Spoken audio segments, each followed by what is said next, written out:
लगा दिए थे कि जब हम पूजा करेंगे तो कोई भी हमारे अंदर में पूजा पाठ को सुनना नहीं चाहिए, देखना नहीं चाहिए।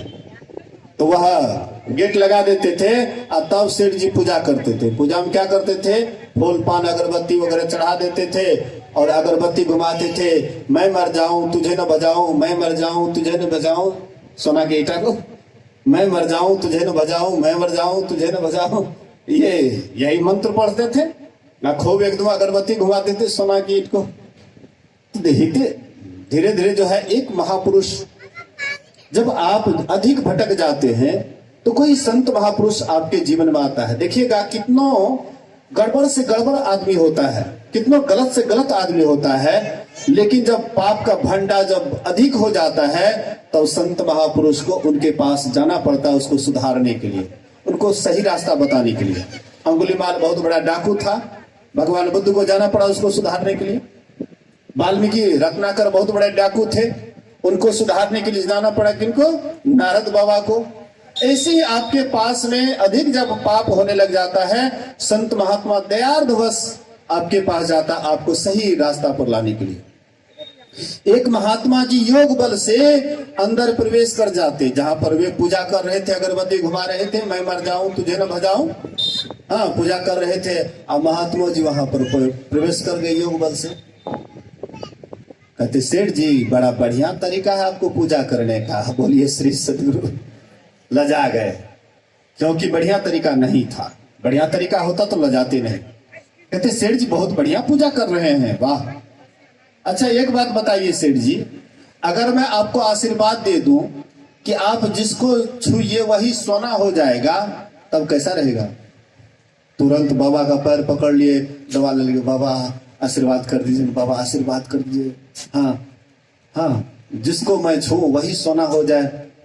महात्मा जी बोले अच्छा ठीक है, कल जाना गंगा स्नान करके आना, उसके बाद तुम जिसको भी छुओगे वही सोना हो जाएगा, जिसको छुओगे वही सोना हो जाएगा। अब गए, रात भर नींद नहीं आई खुशी के मारे, है कल हम जितना छुएंगे वही सोना हो जाएगा। एकदम आनंदित गया, स्नान करके आता है, उधर से जिसको छूता वही सोना हो जाता है। खाट को छुए वही सोना, पलंग को छुए वही सोना, अलमारी को छुए वही सोना, गोदरेज को छुए वही सोना। मतलब जिसको भी छूते थे वही सोना ही सोना होने लग जाता था। धीरे धीरे छूते छूते बहुत सोना बना दिए, जिधर देखते तो वही सोना ही सोना, सोना ही सोना।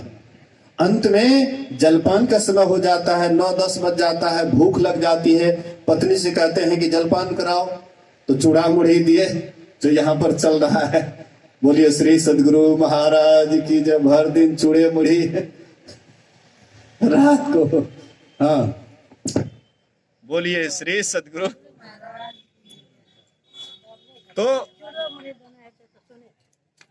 जो भी उनके सामने देते थे वही सोना ही सोना हो जाता था।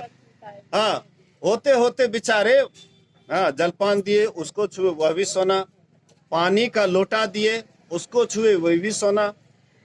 अब तो भूख के मारे पत्नी भी डर गई, ये जिसको छूते वही सोना हो जाता है, कहीं हमको न छू दे। वो भी भागने लगी डर से कि कहीं हमको छू दे हम सोना हो जाएंगे, फिर तो सोना तो बोलेगा भूखेगा नहीं। वो भी भागने लगी। अब जिधर भी वे जाते थे लोग उसको देख करके भागते थे कि जिसको छूते वही सोना हो जाता है। भोजन का बेर टल गया, भोजन के समय कोई भोजन लेकर के नहीं आ रहे थे, डर के मारे कि जाएंगे छू देंगे सोना हो जाएंगे। इसलिए धीरे धीरे जब भूख से व्याकुल हो गया, अंत में कहते हैं महात्मा जी क्षमा कर दीजिए, हमको पहले जैसे बना दीजिए, अब हमको सोना नहीं चाहिए। बोले अरे क्या हुआ? अरे तुम सोना के लिए भूखल था, अरे कितना सोना चाहिए? बोले कि बाबा सोना खाने से पेट नहीं भरेगा, अन्न खाना पड़ेगा। सोना चांदी हीरे जवाहरात आपके पास में, रुपया पैसा ढेर हो लेकिन अन्न नहीं हो, अन्न के बिना आप मर जाइएगा। मराठे की तीसरी लड़ाई में सैनिक को अन्न नहीं मिला, भोजन नहीं मिलने के कारण उनकी हार हो गई। इसलिए संत महापुरुष कहते हैं कि थोड़ा सा सोच समझ करके कर्म करो। लक्ष्मी की पूजा क्या करते हो? अरे विष्णु तो अपने आप आपको दे रहे हैं। जब आप माँ के गर्भ में थे तो परमात्मा ने आपके लिए क्या कर दिए? एकदम ऐसा दूध की व्यवस्था, इस तरह का दूध की व्यवस्था, जब मर्जी तब पीजिए, एकदम ताजा ही ताजा, गर्म करने की भी जरूरत नहीं। माँ के स्तन में बच्चा को जन्म देने से पहले ही परमात्मा दूध की व्यवस्था कर दी। और जैसे मुंह में दांत नहीं आया, अब परमात्मा इधर अन्न की व्यवस्था कर दिए, वस्त्र की व्यवस्था कर दिए। तो क्या हम परमात्मा से पहले कुछ बोले थे करने के लिए? लेकिन परमात्मा सब कुछ कर रहे हैं। मुर्दे को भी देत है कफन लकड़ी आग, और जिंदा नर चिंता करे ताका बड़ा भाग। एक मुर्दे को भी परमात्मा लकड़ी कफन आग की व्यवस्था करते हैं, तो जिंदा के लिए नहीं करेंगे। इसलिए लक्ष्मी की पूजा नहीं, धन संपत्ति की पूजा नहीं, परमात्मा को पूजिए। जिसके आप संतान हैं, आप परमात्मा के संतान है, ईश्वर अंश जीव अविनाशी, चेतन अमल सह सुख राशि। अगर आप परमात्मा की पूजा करेंगे, परमात्मा की पूजा कैसे करेंगे? यही अगरबत्ती घुमा देंगे, फूल चढ़ा देंगे। क्या फूल चढ़ाने से परमात्मा की भक्ति हो जाएगी? उसी का फूल आप उसी को चढ़ाते। फूल क्या है? चेतन है। फूल सजीव है। पत्थर क्या है? निर्जीव है। पत्थर निर्जीव है। अब सजीव को तोड़ करके निर्जीव पर चढ़ाते हैं। अरे निर्जीव को उठा करके सजीव पर चढ़ाइए, ये तो चलने वाली बात है। लेकिन उल्टे हम करते हैं। इसीलिए संत महापुरुष कहते हैं, पूजा करना है तो आत्मा की पूजा करो। और आत्मा की पूजा कैसे करोगे?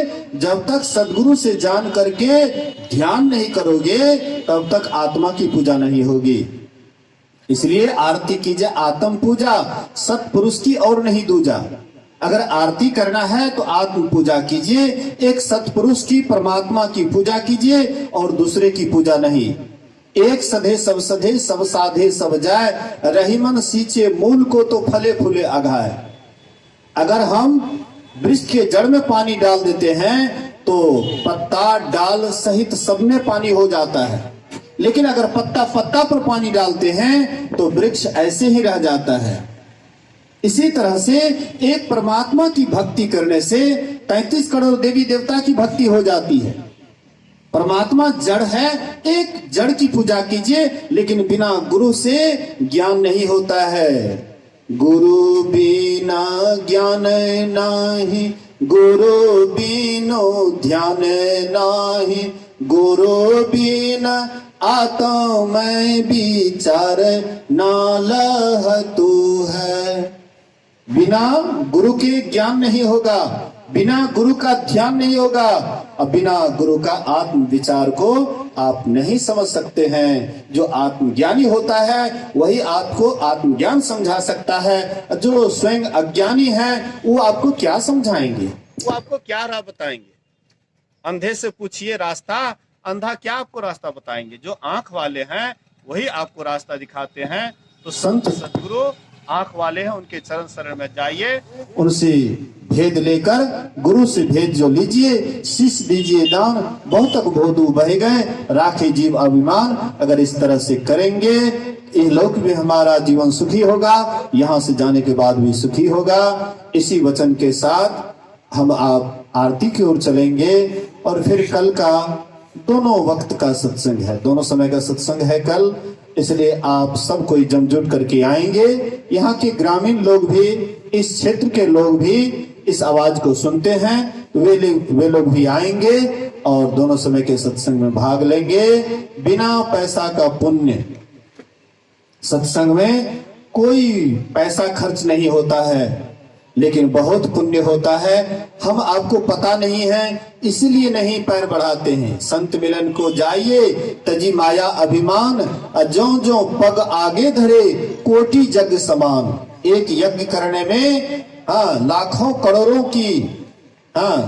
करोड़ों का खर्च होता है, लेकिन सत्संग रूपी यज्ञ में जाने में आपका कोई खर्च नहीं होता है। बिना पैसा का आपके पास में पुण्य की पूंजी होती है। इसलिए आइए, कल का दोनों समय के सत्संग में आइए, सब कोई भाग लीजिए। बोलिए प्रेम से श्री सद्गुरु महाराज की जय।